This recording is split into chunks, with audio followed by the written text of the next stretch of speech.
Now, of course, backtesting is very important, but before you even start backtesting, there's many other things you can do, research-wise, to really verify whether what you're doing actually has a value.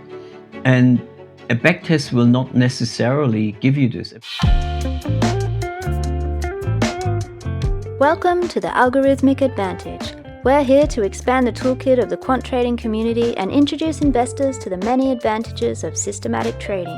Our goal is to educate and inspire as we embark on a captivating journey into the vast knowledge and experience of leading portfolio managers and other experts in the field. Traders, welcome back to the Algorithmic Advantage. Super happy to have you here. Thank you for joining me. Thank you for subscribing. Please subscribe to our newsletter on the website or on Substack. Website's probably better. There's a number of reasons for that. You want to hear about what's coming, and I know we've gotten very close to the end of the year. I have started talking about this, if not sooner, in the very beginning of the new year, 2026. We're going to be launching the Algo Collective membership. And soon thereafter, we've got courses coming. And the key feature, the key star in our Algo Collective membership is going to be Dr. Tom Starke, who is joining me today. He's going to be doing workshops with you. He's going to be leading, and me, very important, he's going to be leading us through a whole workshop, Python-based, quant trading from an institutional perspective, how institutions think about quantitative trading, systematic trading. How is it different to how retail traders think? And he's going to take me and you on a journey through that transformation in our trading. And it's going to be amazing in and of itself. And of course, we can do that with your feedback. We can shape things and direct things in the way that's going to work for you as well. And if that's not enough, of course, the culmination of all of that is going to be that we're working with Tom to produce some amazing courses. We're going to get, I think, the best ever of Tom Starke down on paper as he leaves his legacy, as he transcribes his journey and his wisdom. He's obviously got an academic educational background. He loves teaching, so we're going to get that all down and really have, I think, the most definitive systematic trading course online anywhere. So without further ado, Tom Starke, welcome to the show, mate. Really happy to have you here. Thanks for coming. Thanks, Simon, for having me. I'm really honored to be part of this again. And obviously, I'm also very honored that you took the time and in the interest in my work, and that we are actually doing this together and actually building some workshops in the future. It's going to be really a lot of fun and interesting stuff. Really good, really great synergy. And of course, we've got you on Substack, Tom. So Tom's now on Substack, tomstarke.substack.com. So of course, you can subscribe to his work now as well and follow along Tom on Substack. And look, I've even just been down in the Blue Mountains working and rock climbing with Tom, and really bringing all of this together. So really exciting. So I want to do a two-part series with you, Tom, just to remind everyone of the kind of trading that you do, what you do, how you do it. And in particular, as we've talked about, obviously, I want to really deep dive in the second episode into your process, and we'll get into it. But this is the key to real systematic trading success, is having that research process that is best in class. But like Tom, let's go back to the beginning. Your background is all important in this, I think. So you're a PhD in physics. You've got that engineering and science background. You've got that engineering background. You've worked in those engineering roles. You've lectured at Oxford University, that kind of thing. How does this science and engineering and physics background, how does it play into your trading? How does it frame what you do? Can we go back and start with that, and then I'll get into your journey, I guess, of how you've developed as a trader with that background. Sure. Well, I guess it does have some big pros when you start off, but it also does have some cons. And I think the cons are actually quite interesting, because in my journey, I saw, working with students quite a bit in the trading field, saw these cons play out with other students, and only then I could really look back at myself and say, well, actually, I've been also falling into these traps, and here we go. Yeah. In fact, it'd be really good then to going forward to really help people not to fall too deeply into those. Now, starting out with the pros, I guess when you have a research background and a science background, you definitely have a very strong focus on evidence-based work. You know, you're building models and simulations that are really based on real data and real observations, rather than quote unquote narratives and things that you believe to be true, but you can't actually prove it. So this is for sure one of the really good things. The other thing is perhaps the ability to conduct good research, to actually know where you're going, to interpret the results that you're seeing. This is in fact very important. Also, going forward for people who want to trade, interpreting what you see is interestingly not that straightforward, and that's why we have data scientists. What they're really doing is interpreting data and drawing conclusions from them and moving forward.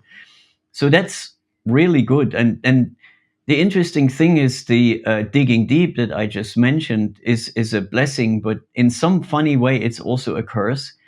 And I have seen this obviously with myself and other students, that often what we do as scientists is we dig too deep too quickly. And in science, that's not necessarily a bad thing. But in trading, it can be a little bit detrimental, because if you have something that you like and you want it to work, you actually spend a lot of time going deeper and deeper, trying all the different aspects, and in the hope that eventually you will see it working, rather than perhaps saying, well, it looks very much like it's not going to work, so I move on and try something else and stay a little bit flexible.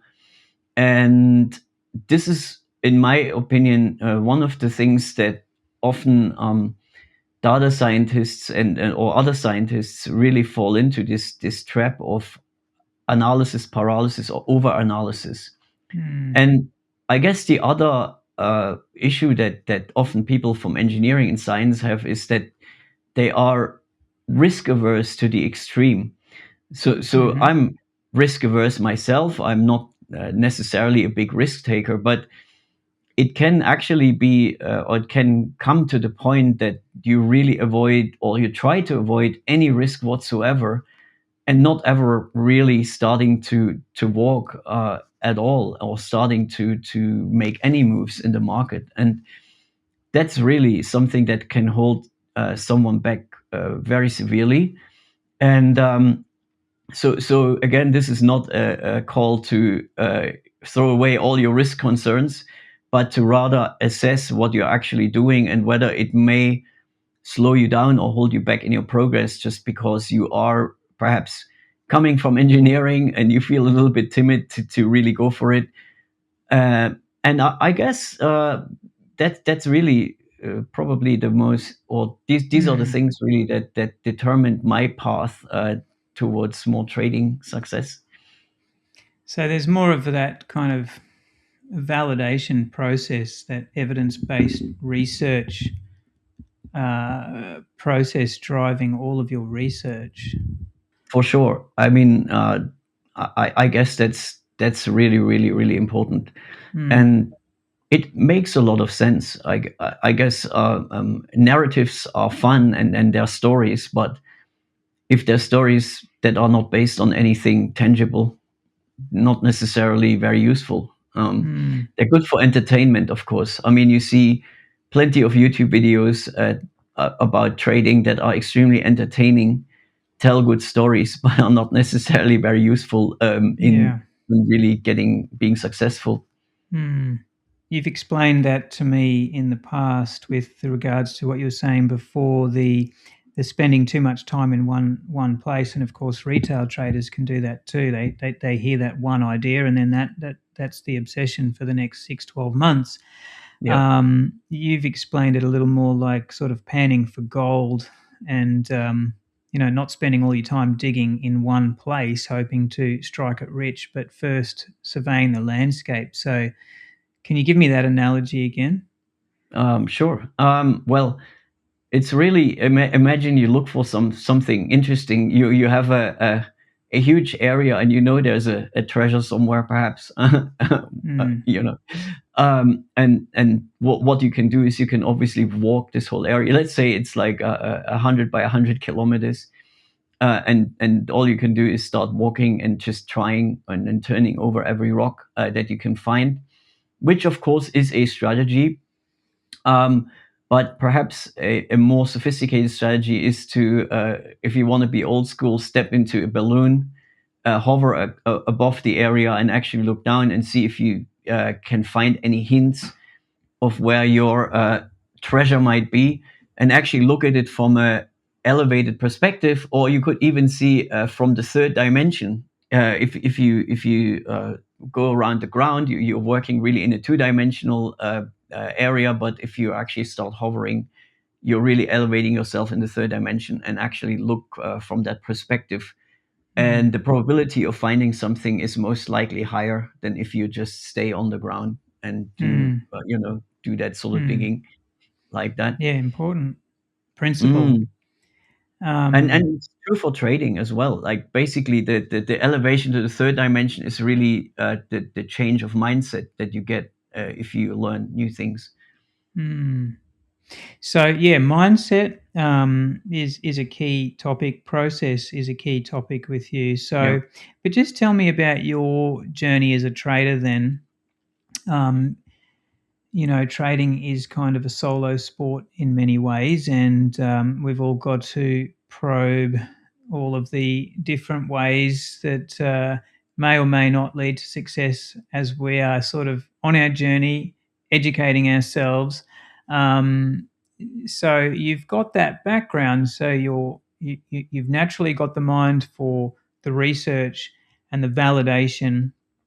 Um, but if I understand correctly, we all start with certain simple kinds of strategy ideas, and then how did you start there, and how has your journey developed just from a high level? What does it look like as you've gone from there to where you are now? What's your journey been like?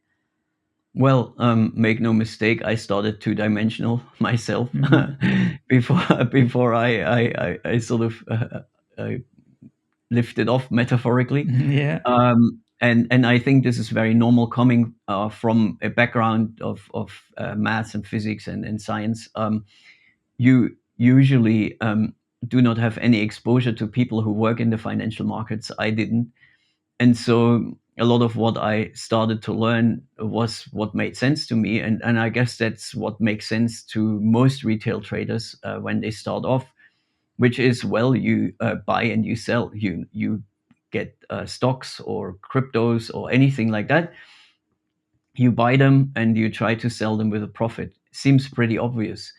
And as I started doing this and basically just trying to automate trading of my super fund and making Mm-hmm. some money there because I wasn't too happy with my super fund at the time. I dug into it more and more and started with the usual retail type thinking and retail type strategies, which wasn't so bad. But you know, eh, as a starting point, it could have done better, but it was definitely a good starting point. And what I also did at the time was I started blogging, and Mm-hmm. there was very few blogs around at the time. I think when I started was only about 3 blogs on systematic trading and quantitative finance. And so when you do that, you quite quickly get a lot of attention from people that are interested in this as well. And this was very helpful because it really kicked me off building a network of people that I knew, friendships, interesting connections. And this also got the interest of some hedge funds in Australia. And so this is how I landed my first job. People just being Right. interested in what I've been doing and supporting me in doing more of it. And so this is where I kicked off. And once I started in this more institutional setting, then I learned about ideas and approaches that I couldn't really come up with myself, that were much beyond my initial thoughts. And so this is how I then learned to expand my mind in my own trading and actually do some interesting things. Finally, I started my own consultancy and trading company, and this is really where I'm now. Hmm. Fascinating.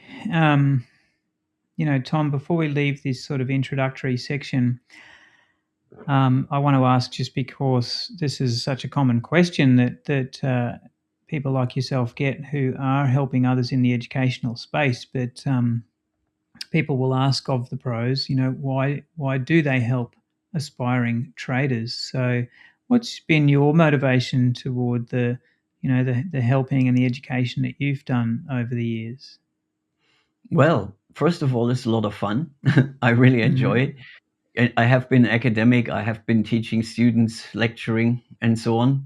So I'm actually really enjoying that part. I'm enjoying working with new people. I like seeing their progress. Um, Secondly, I love the networking. I love meeting people, and often I interact with students on issues that they have, and they come up with some very new, interesting ideas that I haven't even heard of. So there's obviously a lot of learning for me into this too. And just Yeah. because they are students doesn't mean they're less smart than me. They may not Mm. have had the experience, but they often have amazing ideas. And it's also the idea of the beginner's mind. You sometimes come into something with a very fresh new perspective that can really Mm. bring something new to the table. And of course, I'm always interested in those fresh new ideas as well. And Mm. so it's it's really rewarding, and the teaching, there's no question, has also allowed me to make amazing connections around the world, speak at wonderful events, conferences, and so on. Yeah. So there is definitely a lot I get out of it. Mm. And some people think, well, why do you do it? And isn't then on people then coming, copying your work and doing similar things? Well, I'm really not worried about this because the trading field is just so broad. I mean, just look at all the different asset classes that are available and the different strategies, and then take the combinations of them. There's just gazillions of possibilities. And yes, I'm probably not going to disclose exactly my secret sauce for my most profitable trades, but Mm. I would say that just helping people to get to where they want much quicker is really important. And Yeah. there's a good example back in my engineering days. I had these old engineering colleagues, and they were looking at me and they say, "Tom, why do you do all these simulations? They can't predict things accurately and so on." And I said to them, "Well, no, they can't. But what they can do is they can reduce the guesswork by 80%. And so Mm. that is a huge advantage." And I guess with teaching is a little bit the same. You can't necessarily show people the perfect, super profitable strategy, but you can definitely help them to get there much quicker than they would get there otherwise by Yeah, you themselves. can. You're showing them what to avoid as well, and that's been a big part of my journey. Is Yeah.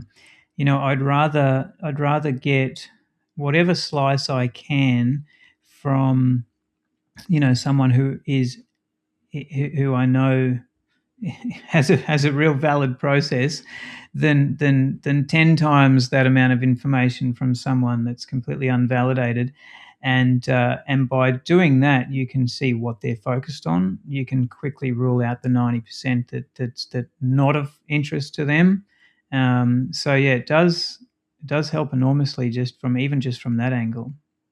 Yeah, it's actually quite interesting if you have a strategy that just avoids all the losses that Yeah, you can only win. I there mean, you go. obviously, life never works Yeah, exactly like that, yeah, but yeah. from a theoretical perspective, if you just avoid the Mm, losses, the only way is up. Of there we course, this go. is never going to work, but Yeah. there's definitely something to be said for avoiding the really big ones.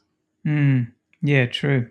Tom, the next thing I really wanted to ask you about then was, how do institutions think differently about trading as compared to the way retail traders think? Because I think this has been a really key theme in our discussions, and that this kind of underlies a lot of how the process is different, and just how, in fact, if I could say, so much of what you read as kind of supposedly educational or helpful for traders out there is like some kind of one liner, or fix this or change that or use this indicator, right? Like you don't know this Mm. indicator, you don't know this method, you haven't done this, tiny trick or whatever it might be.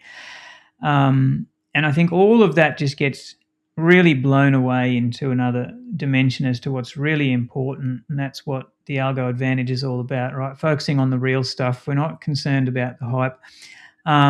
So, how institutions actually think differently, I think, frames all of this. And there's a lot of components to that. So I want to ask you what you mean when you've said that to me before. And maybe I can start by asking you, when we talk about institutions, like what kind of institution are you thinking about specifically? Yeah, I mean, first of all, I guess we have to really clarify here what institution is, and the matter of the fact is there is very vast differences between so-called institutions, and there is no institutional thinking per se. So when we talk about institutional thinking, what we're really talking about here is the in physics speak, higher dimensionality of thinking about trading. So it's not that what retail traders think is wrong. It's just, in a sense, let's call it two-dimensional. And when we move to other firms, we're looking into the so-called higher dimensions of trading, and they can be quite different, just as much as we have a vast amount of different institutions. Let's just say we start with really large pension funds. Generally, they're very risk averse, so all their focus is really on minimizing the risk, even at the expense of really making above benchmark returns.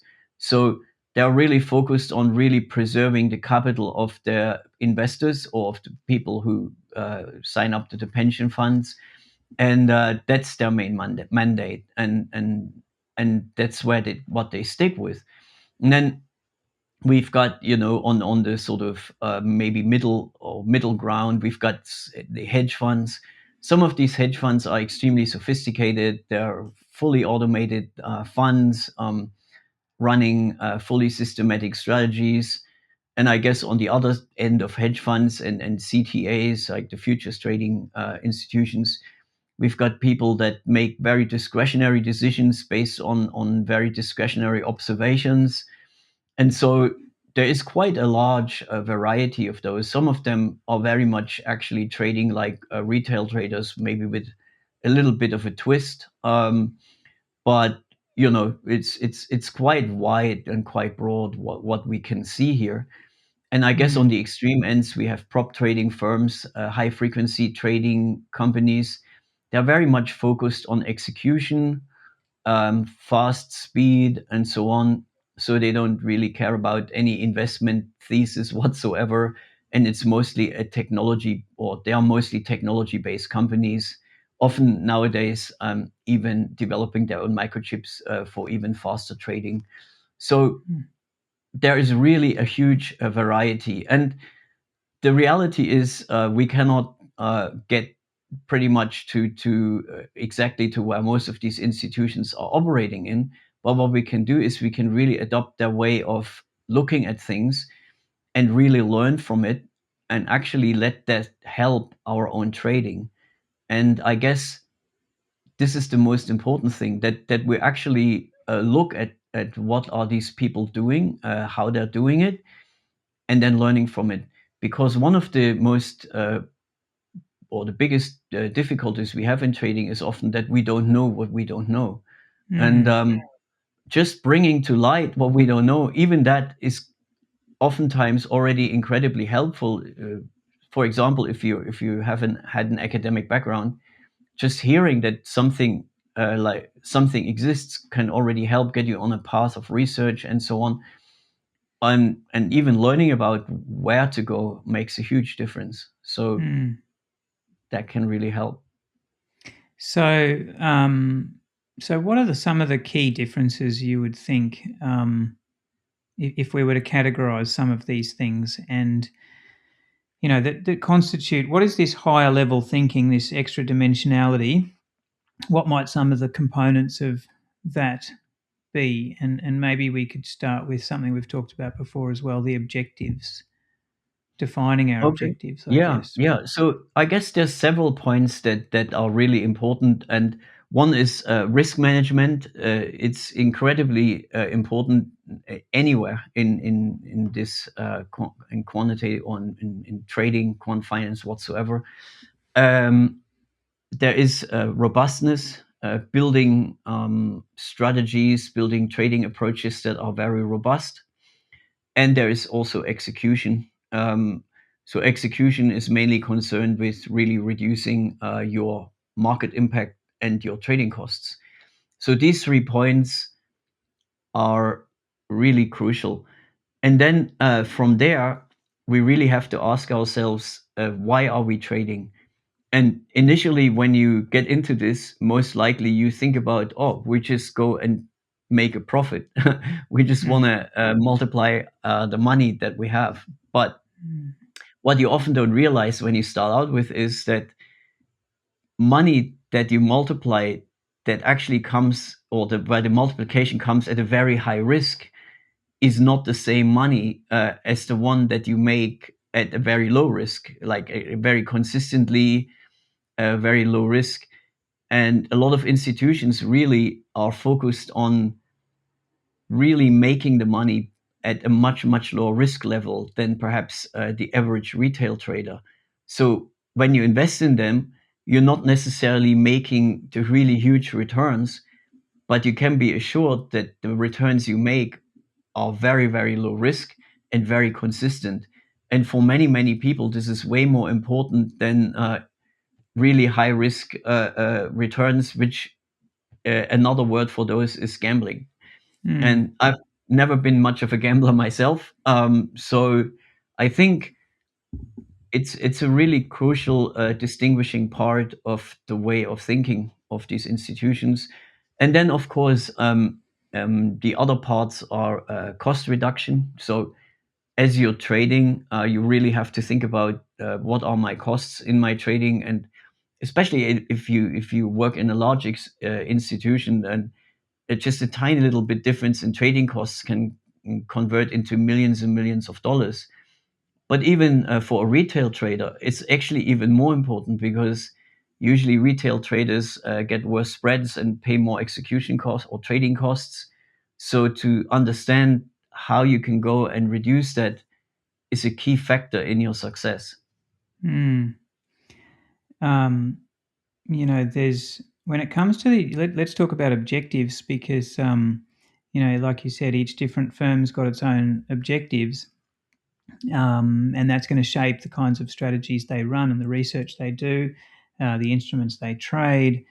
Retail traders also have to consider a couple of different objectives, and one thing I might just add in there about when if we've got a little more of an institutional framework in our thinking, um, just coming even from the investment banking background that I came from, I know that one of the things I brought with me was just the knowledge. Like you said, knowing what we don't know is so important.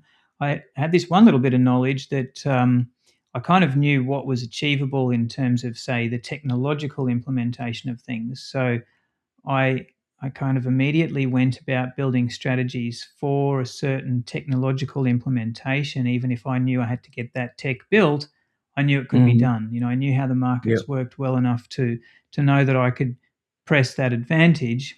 Mhm, mhm. Or we might want to trade for a certain amount of assets under management. We might have a $5,000 account, a $50,000 account, a $500,000 account, and we might be able to do dramatically different things with those account sizes. With larger account size, we might be able to trade more frequently at a lower commission rate, Mhm. and not have so much commission drag or whatever it might be. So, what are some of the basic first steps that retail traders have to think about in their objectives so that they set out on the right foot? Yeah, that's a very good question. And in fact, this is where you should really start with. And I know this is not an easy one, because when we get into trading, we want to trade, right? We want to go, okay, well, I want to do something in the market and make money. But again, the money or the profit you make is not always equal. And it really depends on how much risk you take to achieve that certain profit. And so when we get into this, first of all, we really got to understand is why we are doing it. Do we have an account of, I don't know, tens of thousands of dollars or so, that we can just lose because we made that, or this was the bonus from last year and I don't care if I lose it, or something like this? Or are we actually trading with our life savings, our whole life's work? And even those two different scenarios are so essentially different in the approach we would take to actually start trading, that it's worth noticing that. So, in one scenario, you would perhaps put on very, very different types of strategies than in the other scenario. And this is not just for the type of trading signals you would choose. This is actually the type of portfolio you would build, the type of position management you put on, and so on.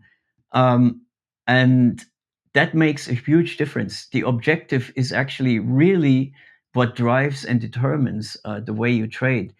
And this is not to be underestimated. If you get this wrong, you could perhaps lose your life savings, quite literally. Or if you get it wrong, you may have your money that you have to burn, and you burn it so quickly that you're just surprised it's just gone in an instant.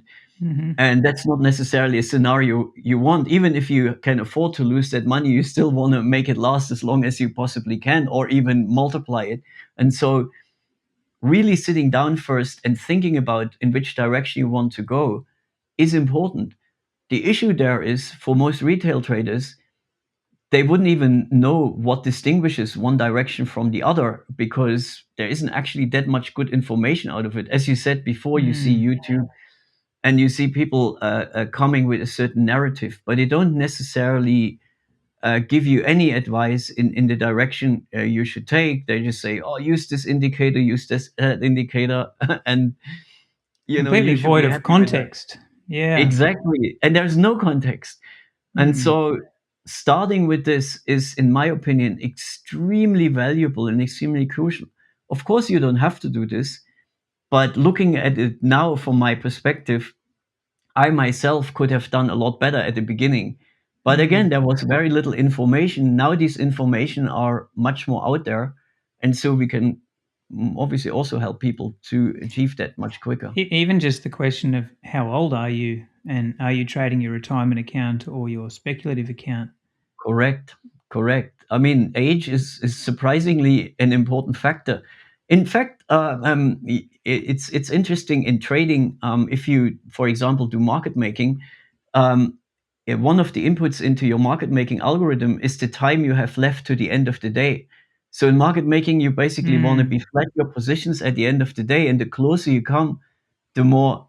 And this is just for market making. The more aggressive you should be, just to Mm. close your positions. Now, in a sense, with age, it's the opposite. The closer you come to your retirement, the less aggressive you should be, the more risk Mm. averse you should be. Well, you still want to And be flat. You want to spend all your money and be flat at the end, see? exactly, ideally, at the end of your life, you want to be at zero, right? Mm. You want to have just enjoyed it as much as you can. Obviously, this is or leave some for your children or Mhm. whatever, of course. But it's an interesting one because it has such a huge impact on not just the fun and the satisfaction that you have, but also in the way your general well-being and your financial well-being develops Mm. over time, that it's not to be overlooked. And even if you think, well, I'm just a retail trader with a few $1,000s, even so, this is really crucial. And you can really put your future well-being on much, much more solid footing if you start thinking like that. Yeah, when they say 95% of retail traders fail or whatever it might be, day traders, how many of those people start without that context thinking that quote unquote trading is just a single concept, Hmm. that there's not a thousand different types, and therefore just jump into the wrong place, Yes. burnout, and therefore they sort of start the race, break a knee, and can never finish the race. If they just didn't break the knee, Hmm. the amount of opportunities that can follow, that can flower over time, because you stay in the race, you can get better, you can switch track to the thing that you enjoy more. And it's a really important principle. None of us get it, I swear, up front, because we've got too much ego. We think we're going to jump straight into the winning category, right? And the one that makes the Yeah. most money with the least amount of stress and all the rest of it. But of course, life is full of compromise. And I guess in the institutional language, what we could say there is that each of these different types of institutions, they're all keenly aware of where they sit on that risk return curve. So they're age appropriate, they're risk appropriate, and they're putting all their research into the risk profile that works for them. Is that fair to say?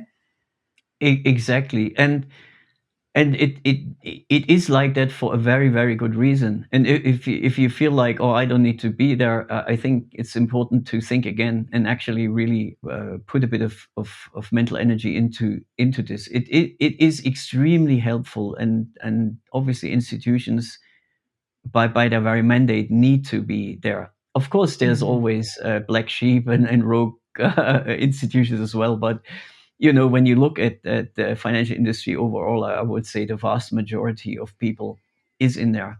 And just Mm. another word to, and I mean, quite frankly, I've been there myself. Like, I was Yeah. naive when I started and all that.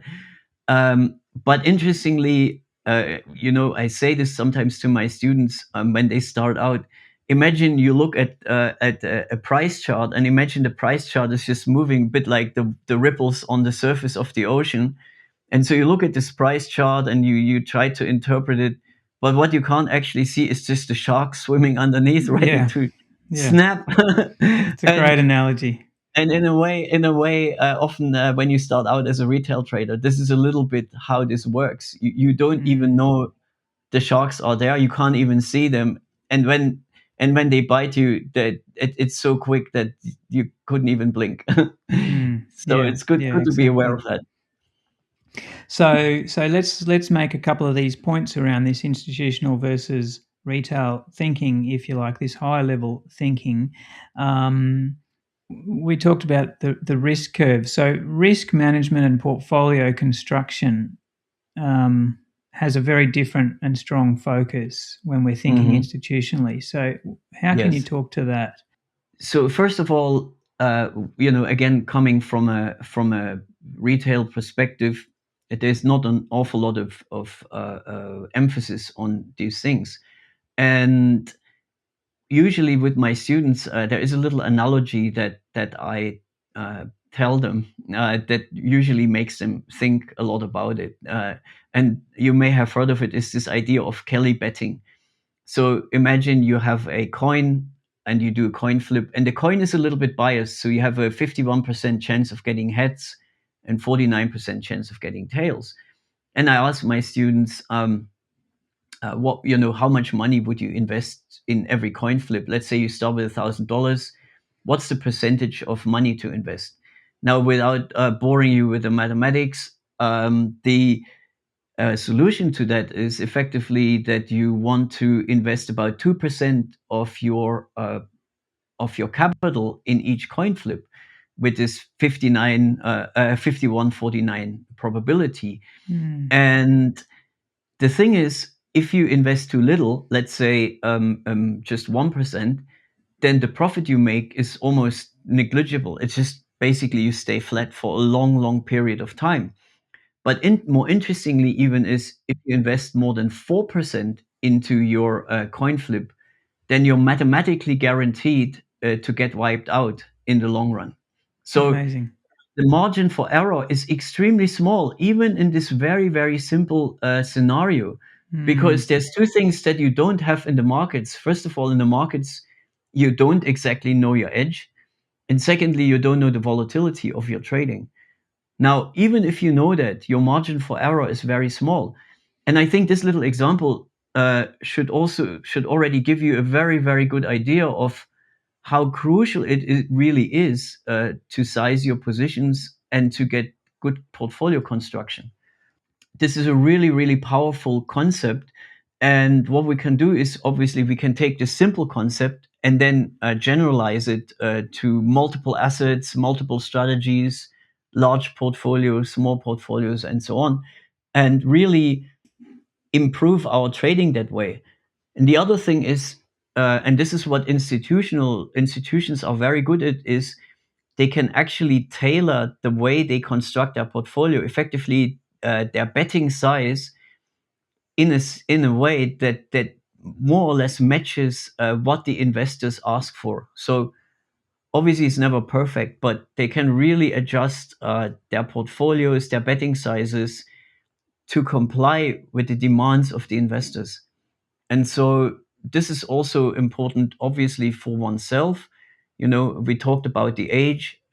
Perhaps when you're much younger, you can really tolerate a lot more risk and a lot more volatility, but higher returns. As you age a bit more and it's your life savings, you probably tolerate a lot less volatility. You just want it to be stable.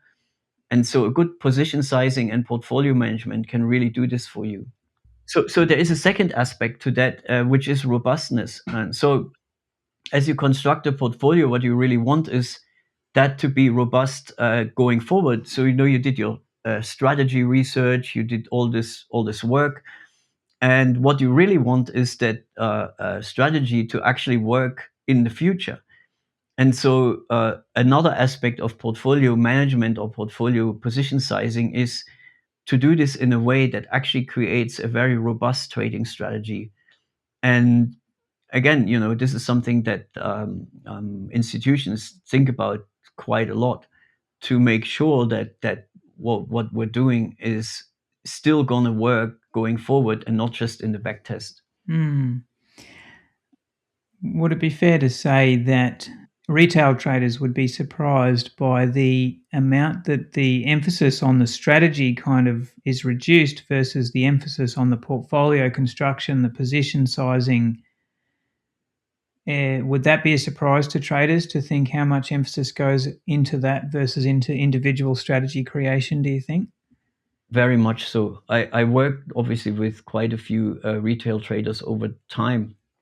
And you know, often you see this same thing. They spend a lot of time finding perfect trading signals. And then I come in and say, all right, well, let's actually do some more here.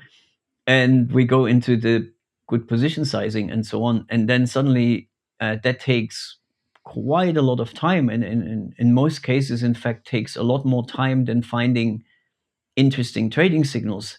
In fact, interesting trading signals exist, or there's a wide space of those. But building a good portfolio from them is a totally different story. And just as with the coin toss, even if you know you have an edge, it doesn't actually mean you're profitable. You know, in the coin toss case, you invest too much money into a specific strategy, you'll actually end up losing, despite the fact that you know it's a winning strategy. So really, when you look at the design of really, really good, robust strategies, you end up spending mostly more time, way more time in structuring and building your portfolio and your position sizes rather than actually finding trading signals. What about the emphasis on diversification? Well, this is the other part I've been talking about, the robustness. So um, you know, Harry Markowitz once said, diversification is the only free lunch in finance. And some of you might know Markowitz. He was the father of modern portfolio theory. So he knows a thing or two about these things. I think he won a Nobel Prize as well. So diversification is really an enormously important part of building good trading strategies. Why? Because when you have a nicely diversified portfolio, you have a much, much higher probability of that portfolio or that strategy working well going forward into the future and not just in the back test. So it is important. Now, interestingly, I would ask most retail traders, and 98 out of 100 would have no idea how to even quantify diversification, how to even measure it. And it's actually not straightforward, but if you can do it and if you know this, it's an amazing tool at your disposal because you can really start structuring your work in a way that makes it far more robust than it would otherwise be. You start focusing on the next strategy that's got the right properties, the right correlation properties to fit your portfolio. You're looking at things more holistically, as you say, from that Correct. higher dimension. Mhm. What about when it does come to the strategies? They are a component of it. What would be some of the attributes of the institutional thinking around the strategy construction? And I guess I'm thinking about how we've talked about the emphasis on building things in a robust framework or having a framework that generates robustness. And when I asked you about sort of robustness testing, you talked about how important it was to actually do the research and development in a robust manner was Mhm, really the mhm. priority. So can you talk to us a little bit about that? Sure. I mean, obviously, a lot of people still are under the impression they just test a strategy. They test many, many different parameters, let's say look back windows or so for their indicators. And the one that seems to be the best is the one that we're going to trade. I think nowadays there's plenty of material out there that tells people not to do that because it's just simply overfitting. And particularly with the advent of data science in the last few years, people understand the idea of overfitting a lot better now. And so, we have techniques now that to some extent at least mitigate this problem. One is walk forward back testing, where you re-optimize your strategy parameters in some intervals and then do it again. But even these techniques have their flaws. They're not perfect. They can actually cause still issues going forward. And so there are actually there's a bit of a toolbox of different things that you can do to even improve on this. And one is, as mentioned before, looking at how good is your diversification. There's also other issues that, for example, hedging your tail risk, which basically trying to mitigate big correction events, big drawdowns, and so on. So there is quite a toolbox of these things, and once you understand them, you can really go and pick the right tools from your box that are appropriate in this specific case. So none of these tools is always applicable to everything. And just I told you this before. I think it's like a sculptor. When you build a sculpture, you initially start with like a very big hammer and a big chisel. And as the sculpture forms, then this is not the appropriate tool anymore. You need to use much finer tools. And I think this is very true as well in trading. Initially, when you do research or so, you start like with a very coarse way of looking at things, and then as you progresses, you become a lot more fine tuned, and your tools become a lot more specific. And so you really need to understand what are the right tools in the right order and for the right purpose. And if you don't, then sometimes you use the tools that are just not appropriate, and it means you don't get the right results. If a sculptor tries to get really fine features out of the sculpture with like a really big chisel and a massive hammer, it's probably very difficult. And so it is in trading as well. Just to make this super practical and simple, it's so important to know the tools or the metrics that we're looking at? Do you want to look at Sharpe ratio? Do you want to look at correlations? Do you want to look at win rate? Do you want to use this method do you want to do variance testing, walk forward, out of sample? To actually understand the tools in your toolbox and to know when to apply them is so important and so overlooked. And to this day, the amount of people, Tom, that I see online talking about a strategy, and like they'll reference two things, like how much money it makes and the win rate. And to Oh this day, yes. and it's one of my biggest bugbear at the moment, I swear, like the win rate. I don't care about your win rate. Yeah. And it's completely out of context. And it's like, are they even? I mean, how are they not even aware of this? That's just how poor it is to kind of quote a win rate. It's like, well, how much do you win when you win, and how much do you lose when you lose, right? That's also important. And depending on the kind of strategy that you're trading, different metrics and different tools become important, and different ways of building and testing become important, don't they? Yes, yes. I mean, win rate is a funny one. Like, you can have these martingale betting strategies that have sometimes you can tailor them to win rate of 99%, but Mm. the 1% that you lose wipes you out straight away. So Yeah, yeah. win rate is really not a good metric. And to be Mm. honest, there is no single good metric for anything. When you look at a strategy, what you really need to start seeing is, in a sense, a fingerprint, and you look at all the metrics in combination to get an idea of really what is my strategy doing, and is it appropriate for me to run it. And there are just so many different aspects of it, and it's really important. And to be honest, most people that I know that started out, it takes them a long time to really make a decent judgment on the quality of a strategy. It's actually not that straightforward, and Mm. it's really reading a fingerprint or something. You see all these different metrics and the numbers, and then maybe you do this for many different strategies, and then after a while, you just start to see a bigger picture, and you compare them, and you go, oh, okay, this is, my annual return might be higher, but my Sharpe ratio might be lower, but the number of winning trades is really small versus the number of losing trades. So maybe that's not what I want, or maybe this is exactly what I want.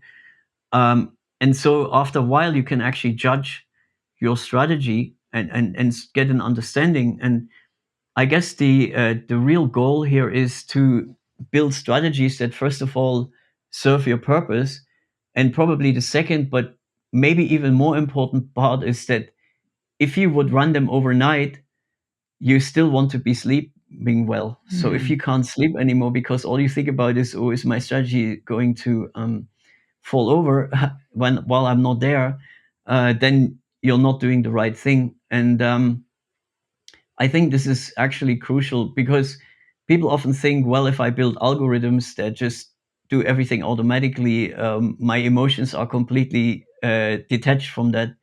But that's really not true. You're still emotionally involved to some level. Maybe not in the Mm. same way as you would trade daily, but still. And I guess the sleep test is the really important one. Yeah, Once indeed. you start, once you stop thinking about your trading whilst you go to bed, you probably be doing something right. Yeah, indeed.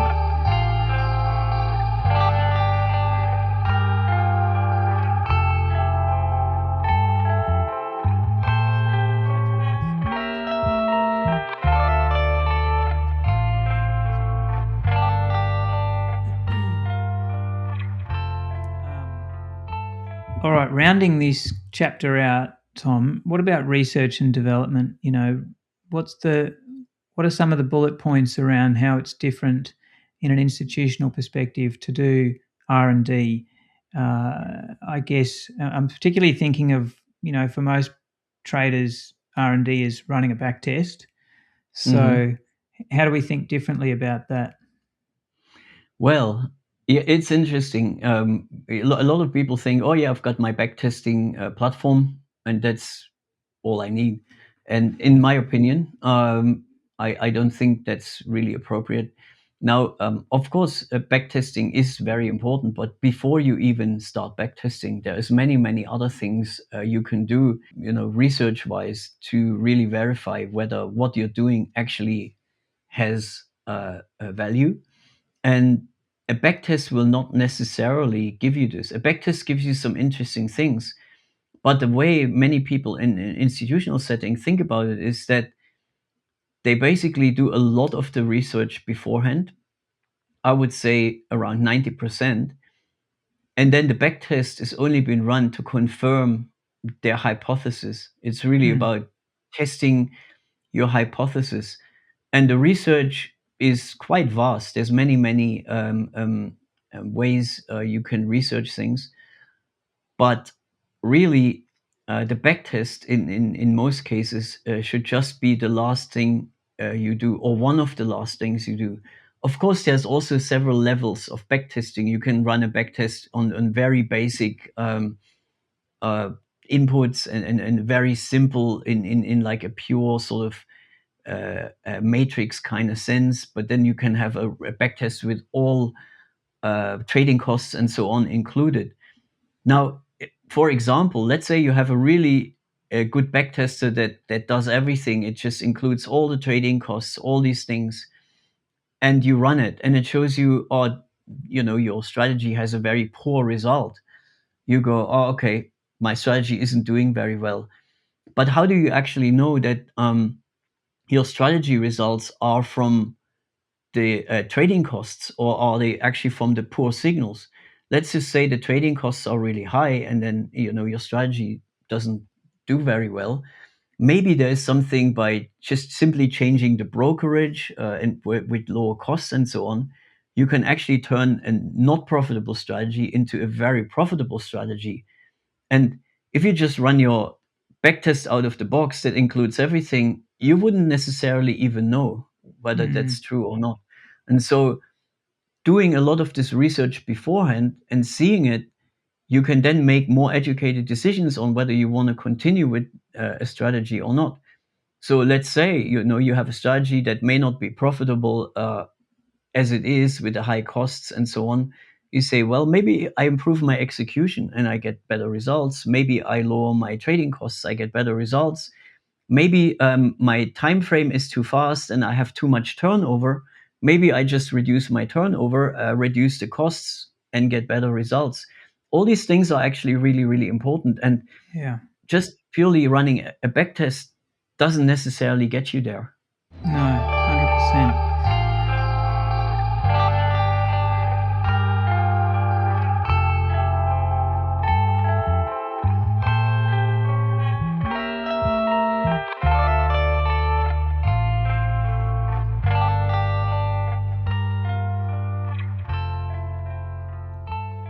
Right, Tom. So now I'd really like to ask you about this process that we're going to get into more in the second show. But I just want to cover it briefly because it's such an Sure. important topic. Because, this process that you're deploying, and I've seen you do it day by day, I guess it just compounds your potential. It compounds your ability because you've got things working for you and you're doing things in the right order, in the right way, using the right tools. So, why is it so important to have this proper research process? And, again, I'm thinking when you came on to the show today, you talked about having a PhD. When you do a PhD, you've said to me that you really are learning how to do research. So, Hmm. why is it important to do the research in the right way? What are some of the bullet points that stand out to you around what this looks like, why it's important, and then we'll deep dive it in the next show. But let's get that high level overview.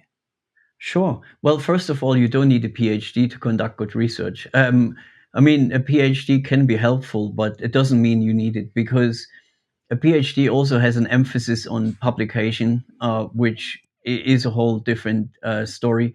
But you really don't need that academic part. So that can already reduce your requirements by quite a bit.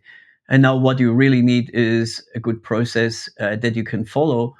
And that's not necessarily the same for everyone, but I guess there are some milestones or some cornerstones that you really, if you stick with them, that can really extremely be helpful. And one, of course, is that this the type of scientific validation that you do, or well, I call it scientific, but whatever you want to call it.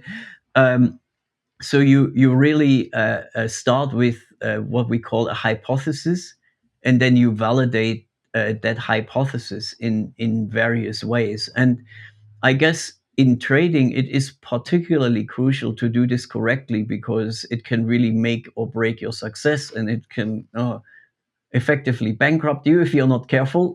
So scientific validation has a huge part to play. And a typical example is, if people use just purely back tests, and you've got like a back test where you got a technical indicator, you've got entries and exits. Often what happens is when you run this through a backtesting engine, you have this thing called that happens that you're not even aware of. Is called path dependency. So let's say you start a trade on Monday and it lasts till Friday, or till next Monday, and then there's another trade and that lasts till Monday again. And so maybe just by coincidence, all the trades start on Monday, and you make a profit of, I don't know, 20% after a few years. Now, let's say you start this on Wednesday, and suddenly the trade that you would take in on Monday, you didn't, but you take a trade on Wednesday and it lasts to the next Wednesday. And then suddenly your strategy actually loses money. This is in fact happening all the time, and you got to be aware of it. And the problem is, even if you run your backtester multiple times at multiple starting points, it's no guarantee that you actually eliminate this path dependency completely, because it's also got to do with the length of the trading and so on. And so just this little aspect is so crucial, and it can actually really change your results quite significantly. And if you have the right research tools, you can really save yourself from falling into this trap. So that's just like one little aspect of scientific validation. Obviously, there's many, many more. Um, I guess another aspect of a good process is that you move quickly. And one of the things that I really like doing is automating as much of my research as I can. So I built like some automated pipeline that basically whatever idea I have, I just plug it into that pipeline and run it through, and it's gonna give me results fairly quickly. Now, in most cases, that's not going to be perfect because strategies are vastly different. Sometimes you have adapted a little bit, but a good automation and a good pipeline is actually really, really useful. The other thing that is important is not to get stuck with something that is clearly not working. So, and I've fallen into this trap multiple times that I really wanted something to work because I really liked the idea, and I spent way too much time on it, and eventually ending up just realizing, oh, it's not working, and it was just hopium, and there was nothing substantial to it.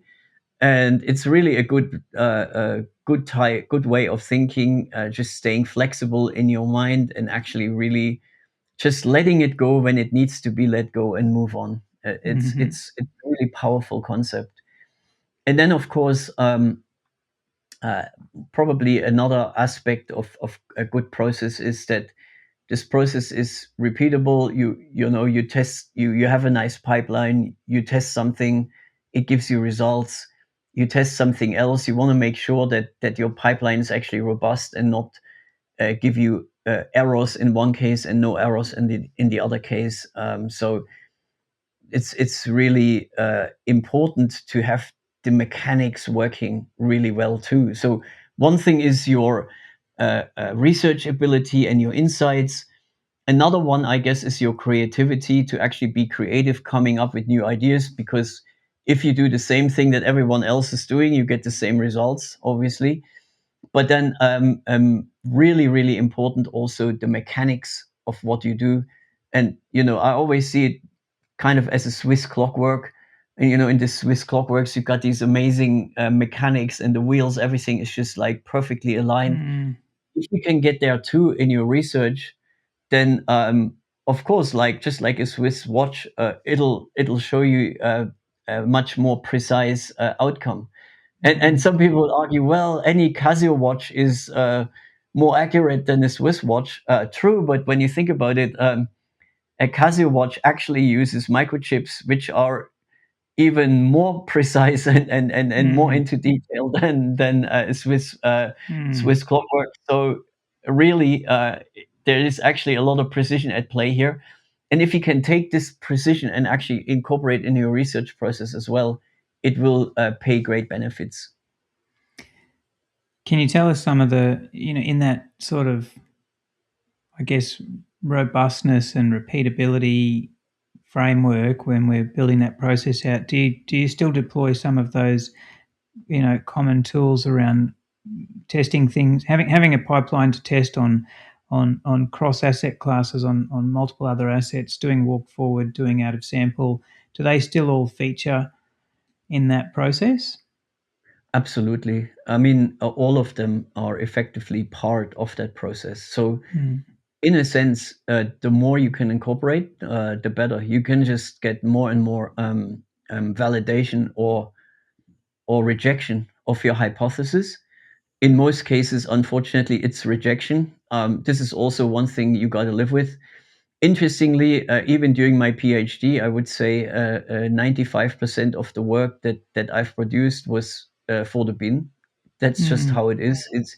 And my thesis ended up just being this tiny little aspect of my work. And with trading is really no different. I mean, generally, unless you'll just get really lucky, it's going to be a lot of research, a lot of work, which isn't going anywhere, and until you find something. But like with pretty much anything in life, persistence is absolute key. And if you have the patience and the persistence to stick with it, you can't even prevent yourself from being successful in the end. mm.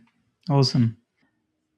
Tom, say I've got a smart retail trader at home, but who's never worked in an institutional environment, and they want to start applying some of this institutional thinking to his or her trading.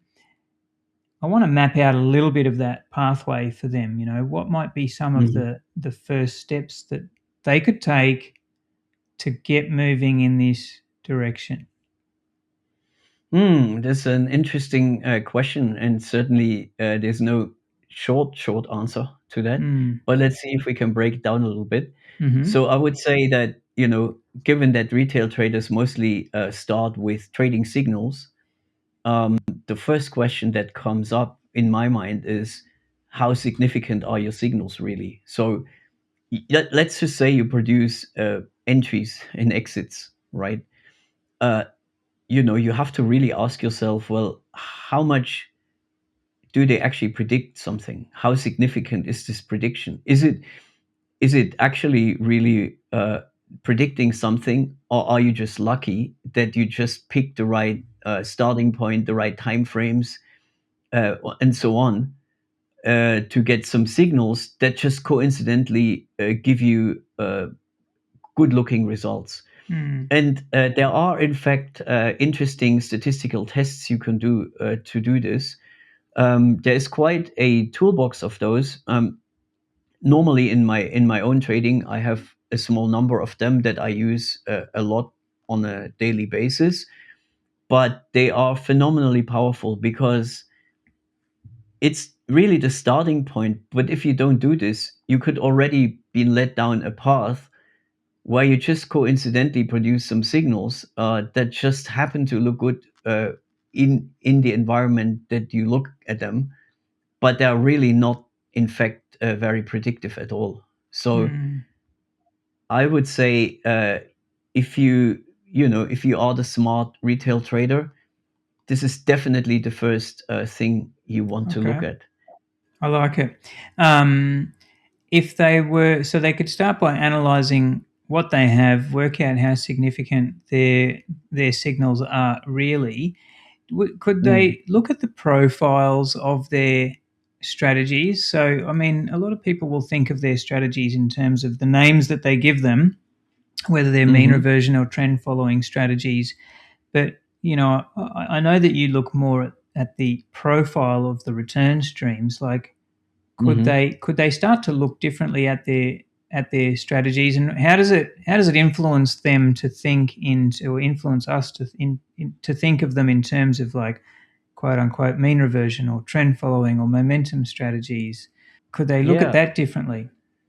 Well, you can definitely. I mean, with the good old idea of mean reversion and trend following strategies, and this is not a bad concept. And it's really putting names onto maybe a bit more statistical type concepts. We've got the right hand skew and the left hand skew and so on.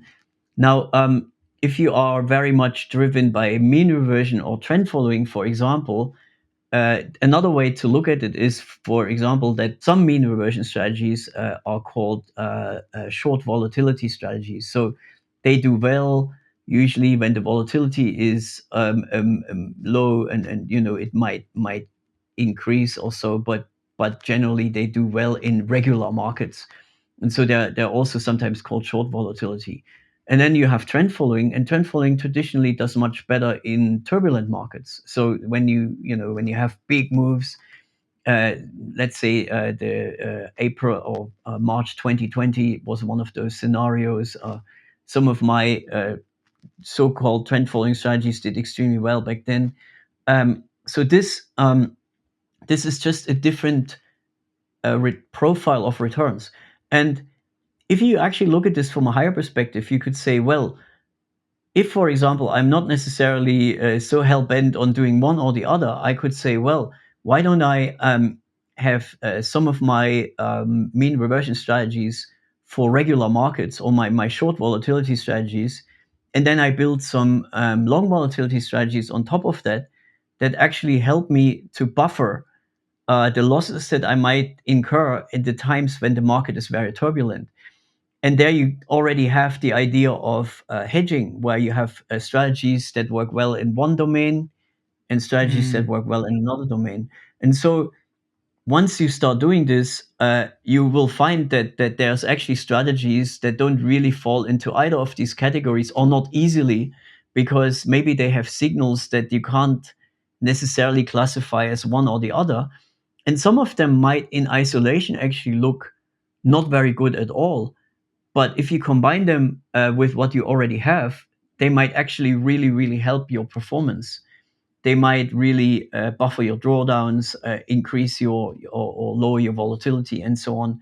And so, yes, there's nothing wrong with thinking about mean reversion and trend following. But if you actually look at this from a higher level and think about what are the strategy types that I like to use that make my overall performance better, and the performance metrics could be Sharpe ratio, annual return, and so on, then suddenly you're more focused on this than thinking about Mm. what type of strategy you're actually running.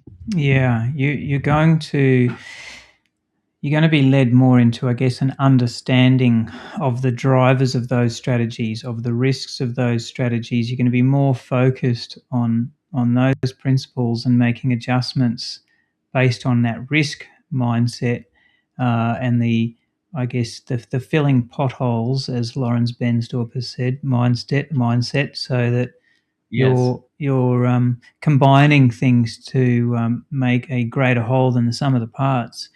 Okay. Um, Absolutely. and I guess combining strategies is just another critical first step, isn't it? If we haven't already got Yes. there.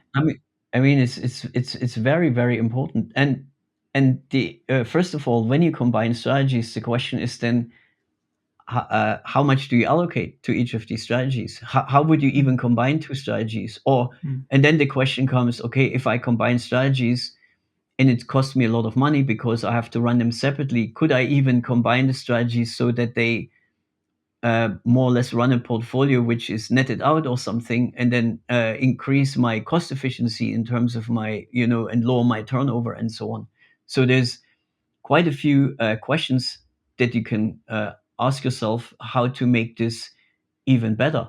And so doing this really helps to improve a lot of the things you do. And ultimately, when I look at strategies, I look at strategies in a sense kind of like another instrument. So if you think about the S&P 500, so the SPY ETF, that's really just a trading strategy, right? And because it's a market cap weighted momentum or trend strategy, momentum strategy.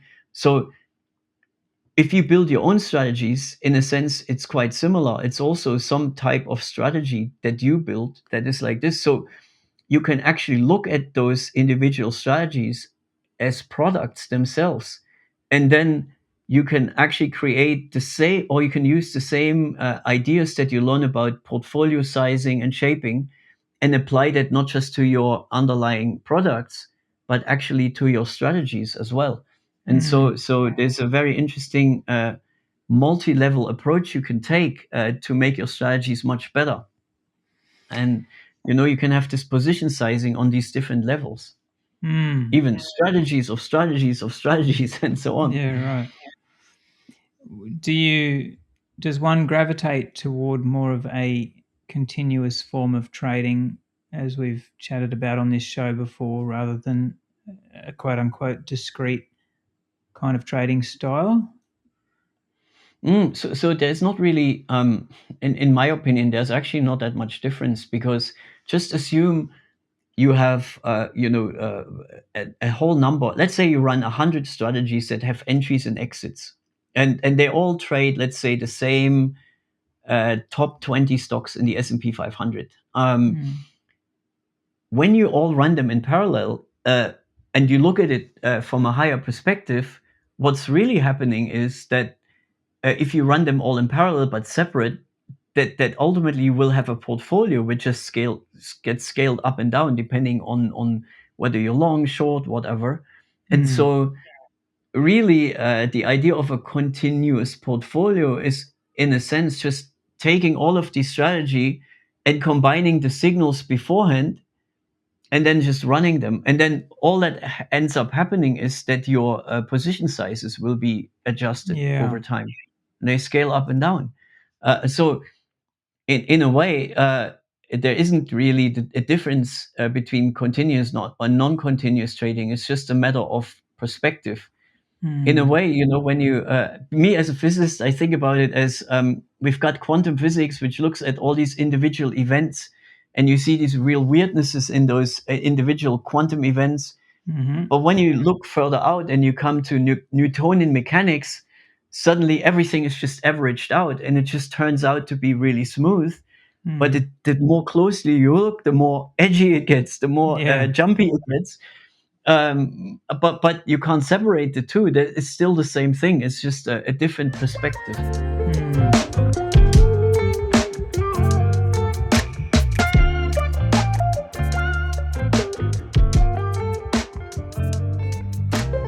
Tom, say that you were to, quit your job in an institution where you've obviously got access to, a huge amount of capital. You've got technology that you've got access to.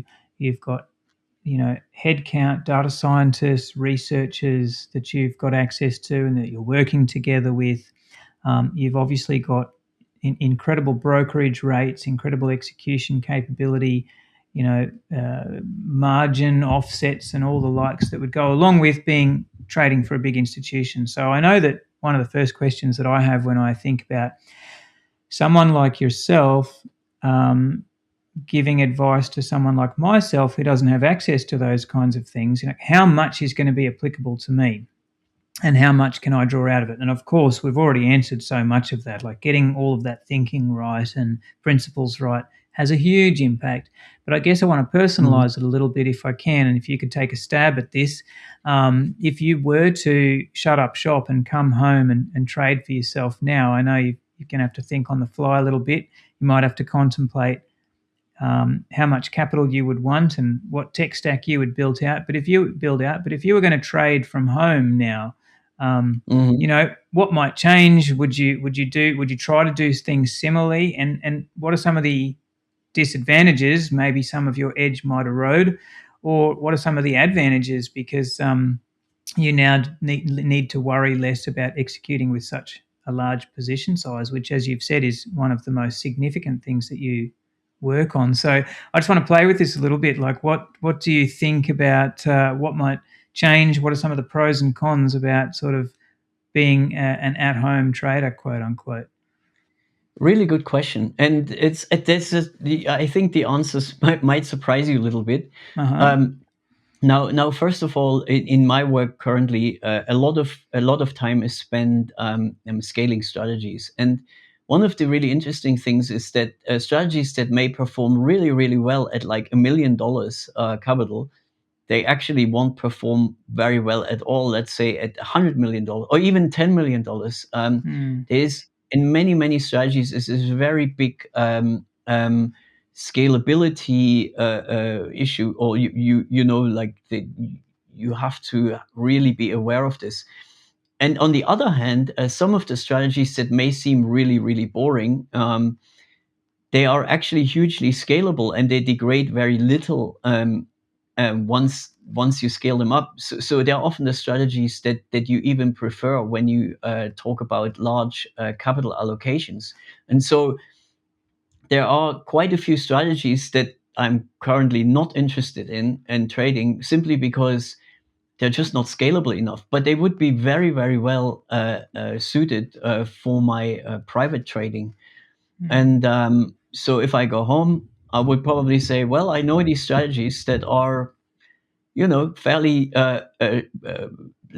fairly low impact, and or fairly low allocation, and they don't work in a large setting, but they work for my smaller account really well, and I would go for those. That's one thing.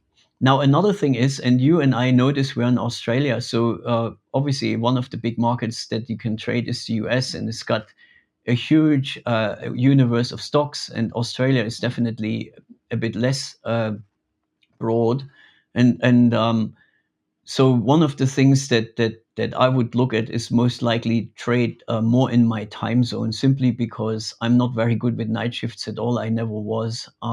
It's and we both are very health conscious, so I would probably change my time zone, or, and this is another option, if let's say you want some markets that are interesting and you're kind of conscious of time zones. The crypto market is 24/7, which can be quite an advantage. Again, with crypto markets, is this thing that institutions are often don't like, which is a huge counterparty risk, and also the fact that these markets are not super liquid by large institutional standards, apart from perhaps Bitcoin and some other large coins. So you might want to look at these things and get some really, really interesting results out of those. So I'm definitely interested in that. And so, yes, I would do things very, very differently. And the interesting thing for retail traders is that there is a lot of edges in the market and in inefficiencies that large institutions simply don't touch, because there is just not enough liquidity in them. But they are really, really interesting from a retail perspective. So I think there's definitely still a huge scope for many people. Even the fact that Australia is in a very different time zone, and that there's just many people around the world that will not necessarily be interested in Australia, because it is not it is the night shift also that you may run. Now you could argue, well, actually, I run my algos; they're automated. I don't care. But at the end of the day, I think, and it's a very dangerous game if if you're a day person and all you do is run algorithms or automated trading systems only during the night shift, when you can never actually sit there and watch them. So I'm not suggesting you should watch them all the time, but it is definitely very useful to now and then have a look at what Yeah. they're doing. And so Especially when I the think market these. gets wild. Exactly, and for me personally, getting up 3 in the morning just to do that is a big stretch. Yeah. Um, Now, the other thing that I would suggest is if you get started, and this is what I would do. Now I have a fairly sizable network of people that I know. I would probably team up with a really good, efficient developer, and so if I come up with and obviously someone you can trust, if I come up with ideas, what I would like is someone that can actually implement a production grade strategy much quicker than I can. I mean, I'm able to do it, but it's definitely taking a bit longer than it would for a really good developer. And so, if you have that luxury of having access to a good developer you can trust, then this is generally a very powerful combination. Because what also often happens is developers are not necessarily much into the trader's mindset. So if you can manage to get this, it's often going to be a very nice symbiosis of two different minds coming together, and it can really help. Yeah. I like it. Yeah, network and community. Of course, that's something that we'll have in the Yeah. workshops as well. Be working with those people. So nice little plug for that. I like it, Tom. So look, I just really want to sort of start to round out the show with the juicy stuff that everyone wants to hear here on the Algo Advantage. Which, of course, we've gotten so much out of what you've said already. But I'd like to get a little bit more of an insight into your day to day. Working in that institutional environment. What does your day to day look like? Like, give us a little bit of an average work day, just so that we can, I guess, get a hold on how similar it is, how different it is, some of the things that you're doing that we are or aren't. And I'm also, last time you were on the show, we talked about you doing a lot of work around hunting for micro alphas. So I'm sort of curious if that's still a big feature in what you're doing. Um, well, yeah, micro alphas is an interesting term. It's very it's very broad. That could really be anything that Sure. is a trading signal.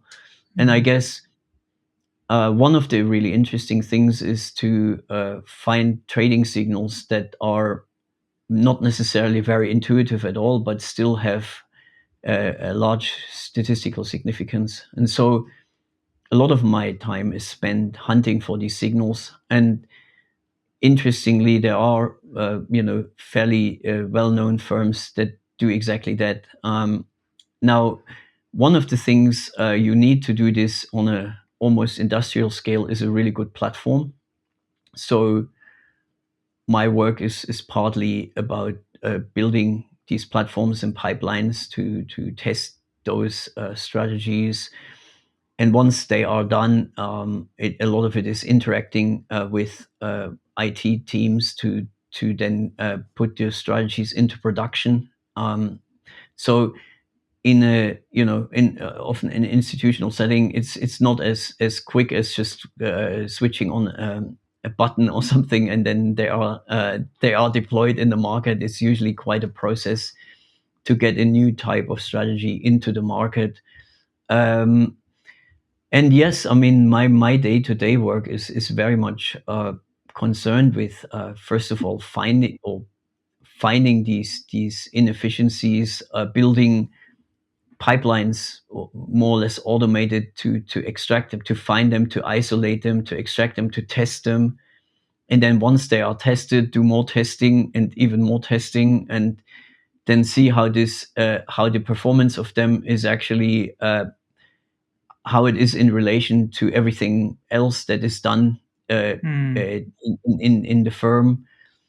And once all these tests are passed, which generally weed out 99% of all the strategies tested or more, then basically take the ones that are left over and deploying them in a live environment. Do So you and what about, just because I haven't asked this yet, but the instruments that you're focused on, and I believe it's mm, futures. So what are the yeah. instruments that you're focused on, and is there a specific time frame necessarily, or are you open to all time frames? Is there a maximum and a minimum? time frame in terms of from the high frequency out to the longer term trend following or the like. So where do you sort of sit in that basket?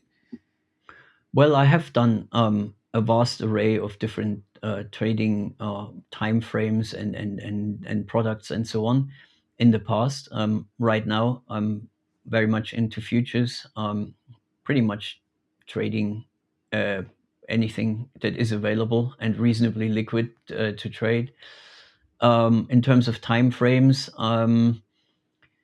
not I'm not on the high frequency end, so it's I would classify it more as mid frequency trading, and which means holding periods of hours to days. Um, yeah, uh, pretty much that, and multiple strategies in parallel. And it could be futures markets from a great number of exchanges all over the world. Like this would include. Yes, yes. So my scope is really very much around pretty much any contract that is sufficiently liquid and tradable that could be Mm, traded. So I'm really interested in all the asset classes, commodities, bonds, equity indices, forex, the whole lot. hmm So I'm looking at all of them very much. What role, Tom, does machine learning and AI play with you now? Because I know you've talked a lot about this in the past, but I guess give me a little bit of an overview of your usage of machine learning and also AI.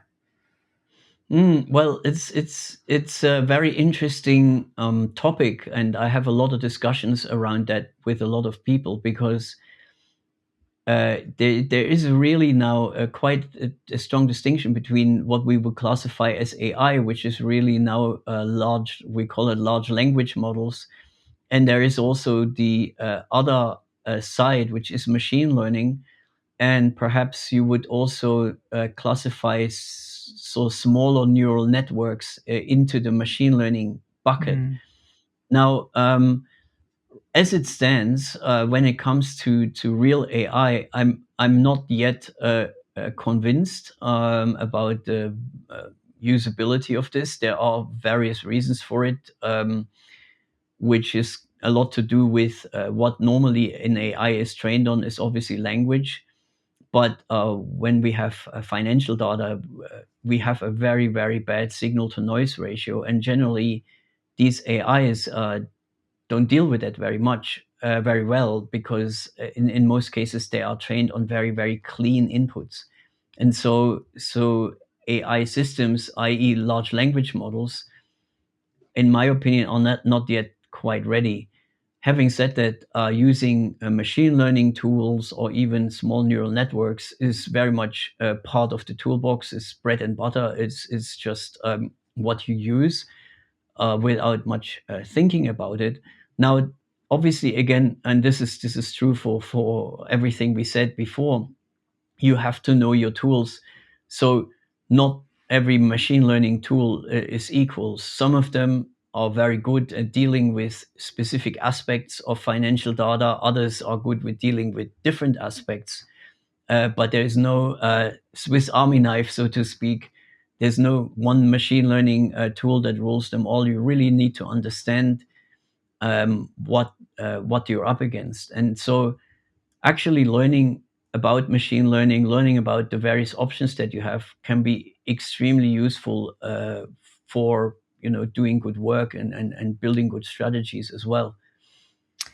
and the majority of what you do, and tell me if it's all of what you do research wise and coding development wise, is based in Python. So I guess confirm that for me, and then tell me about some of the advantages and the usefulness of Python in this environment.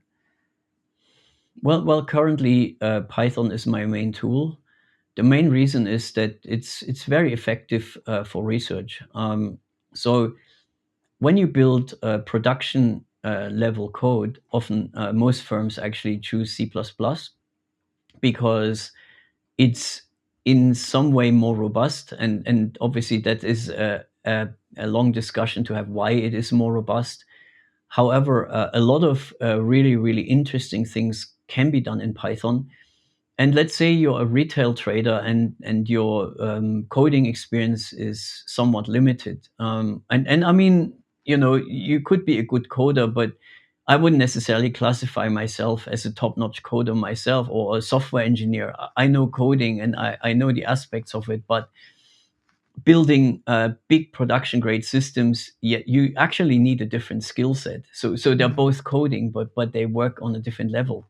Mm. However, if you're a retail trader and you want to build a system which runs some automated strategies, in many cases, Python is actually a good choice. Now, there are pros and cons, definitely for Python, and there are definitely also some cons, which I don't want to get into too much into because it's again a long discussion to have.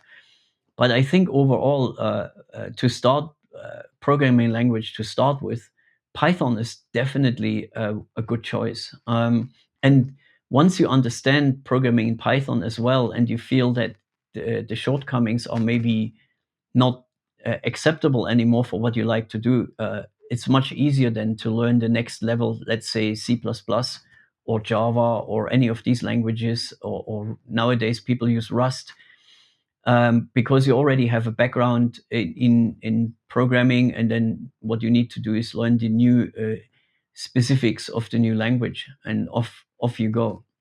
That doesn't necessarily make you like a developer with 20 years of experience, but it definitely boosts your productivity and your Yeah. performance quite a bit. Yes, and that's my pet project for 2026 because just playing around with the large language models a lot recently, as we all have, and the coding tools that are out there and the ability to chat and turn chat into code, nobody has any excuse, and just the ability to learn. So I created a custom True. GPT to help me learn Python, and the possibilities are endless now on the Mm, educational side. So, that's great. okay, so Tom, to wrap up, to summarize, we're going to be doing workshops coming up. We're going to be covering all of this kind of thing and walking traders step by step through this journey. So, if you were to, I guess, summarize everything we've gone through today in the sense of, what are these?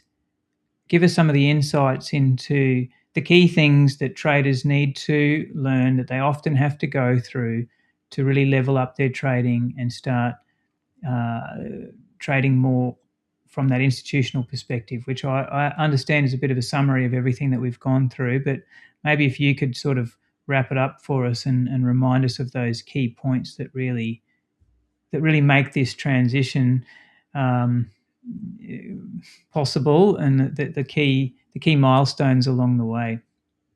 Yeah, sure. Well, I guess the real important thing here is, and this was this is really coming out of my own personal journey, is the idea of knowing what you don't know, and what you don't know, you don't know. And so if there is only someone that actually points out what you don't know, that's a huge step. You can actually then start to go, oh, okay, I can actually move in that direction, and it gives me another direction to move into. And then if you get also pointed out to knowing where to look where you don't know, then that will make a huge difference. So Mm.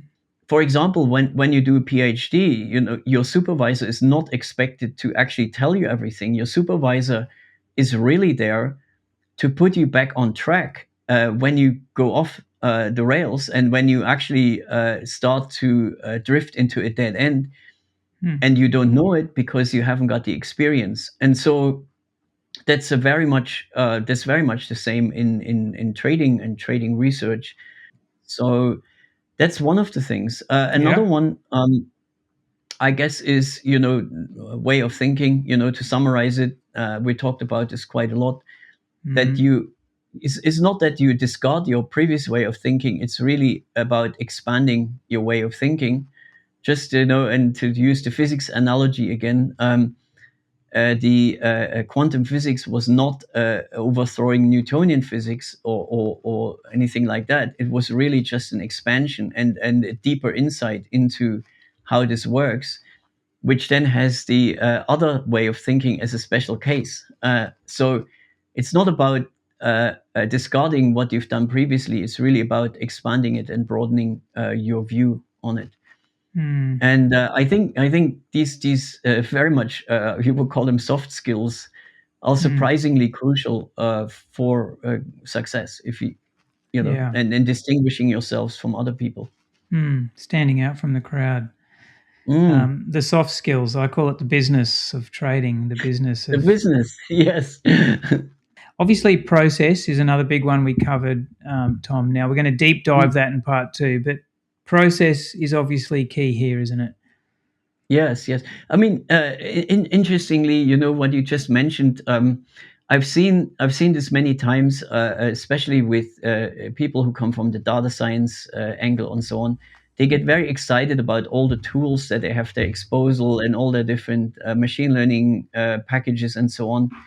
But what they forget about this is really not about the tools you use. It's about actually, you know, producing tangible investment outcomes, and actually having a bit of a money consciousness as such. You know, not Yeah. just not just a tool consciousness, but in actual money consciousness. And I would say that the consciousness of money is, I guess, is the equivalent of the sculptor having a consciousness of art versus just the consciousness of the craft.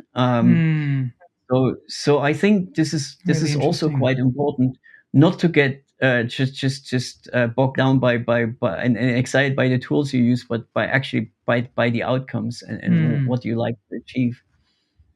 Yeah. So So we've talked, I love that. And we've talked heavily about process.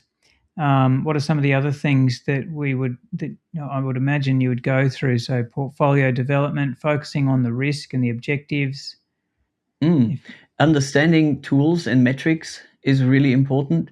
So, really reading strategy outcomes from a tear sheet and really basically, once you see data and results, to actually create a story of the outcome. And when I mean story, I don't mean a narrative in a sense that we create pointless stories, but actually reading the data like a textbook, like a nonfiction book that tells us something profound about what we're doing.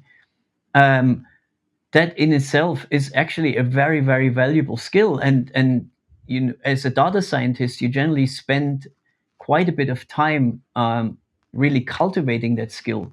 And this is really true for finance as well and for trading, that once we produce research, we really want to be able to read the results and really interpret them in a good way and understand them and do something with them. And this creating this story around the data is incredibly powerful and useful. And it's a skill that we can learn. And it's not necessarily a skill that is given. It's something we really need to develop. But the fascinating thing about this is that as you keep developing this and working on this over time, you become incredibly intuitive. And what happens to me often is I can see a data set, and because I've done it so much, I just look at it, and intuitively I see very quickly how to interpret it.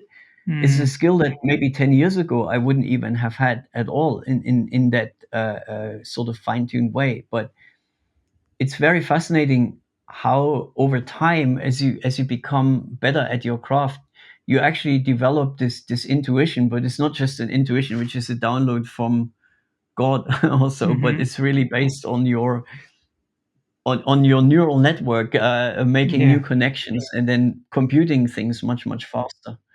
Fantastic. All right, Tom, I'm very much looking forward to part 2, where we deep dive into the process, the process of building robust strategies from an institutional perspective, getting that research pipeline in place, and being Yep. able to do all of those things that we spoke about today. So Well, Tom, welcome to Substack. Finally, we've got you over onto Substack, which is fantastic. Yeah.